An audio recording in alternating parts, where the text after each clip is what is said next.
मायका और ससुराल। ससुराल में वह पहली सुबह मुझे आज भी याद है। कितनी घबराकर मैं उठी थी, यह सोचते हुए कि कहीं देर ना हो जाए। सब न जाने मेरे बारे में क्या सोचेंगे। केवल एक ही रात तो नए घर में कटी थी और इतना सब कुछ बदल गया।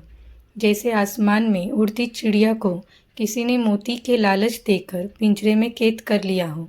शुरू के कुछ दिन तो यूं ही गुजर गए। एक दिन हम बाहर घूमने गए। जब हम वापस आए तो सासू माँ की आंखों में खुशी तो दिख रही थी, लेकिन केवल अपने बेटे के लिए।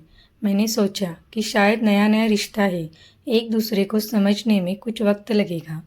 लेकिन समय ने जल्दी एहसास करा दिया कि मैं यहाँ बहू हूँ, इसलिए मैं जैसा चाहूँ वैसा नहीं कर पाऊँगी।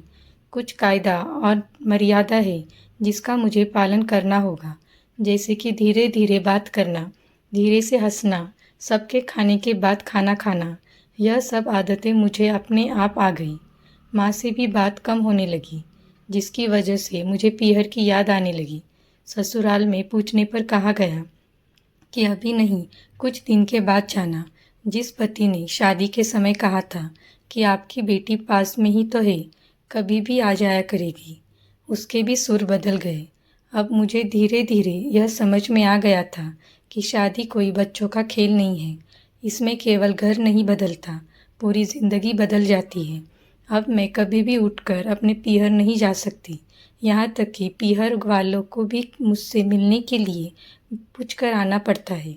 पीहर में ज़ोर ज़ोर का हंसना, कभी भी कहीं भी चला जाना, रसोई में से कुछ भी उठाकर खा लेना, अपनी मर्जी का करना, यह सब यादें बनकर रह गई। अब मुझे समझ में आने लगा था कि क्यों विदाई के वक्त सभी लोग मुझे गले लगाकर रो रहे थे। असल में मुझसे दूर होने का एहसास उन्हें हो रहा था, लेकिन एक और बात थी जो उन्हें अंदर ही अंदर परेशान कर रही थी कि अब जिस सच्चाई से मुझे इतने दूर रखा गया था, वह सच्चाई मेरे सामने आने वाली थी। पापा का यह झूठ कि मैं उनकी बेटी नहीं बेटा हूँ, अब और दिन नहीं छुप पाएगा, जो कि उनकी सबसे बड़ी चिंता थी कि अब उनका बेटा, जिसको कभी भी बेटी होने का एहसास नहीं कराया था, जीवन के इतने बड़े सच से सामना करने जा रही थी। वही माँ को भी चिंता सता रही थी कि उनकी बेटी अभी तक कोई एक काम भी नहीं किया करती थी, अब वह पूरे परिवार की जिम्मेदारी कैसे उठाएगी। सभी लोग मेरे इस विदाई और पराये होने का दर्द जान रहे थे, सिवाय मेरे, इसलिए वह सभी लोग रो रहे थे। आज मुझे समझ आ गया कि उनका रोना गलत नहीं था। यह हमारे समाज का नियम ही है कि एक बार बेटी डोली में विदा हो गई तो वह उस घर के लिए केवल मेहमान ही बनकर रह जाती है।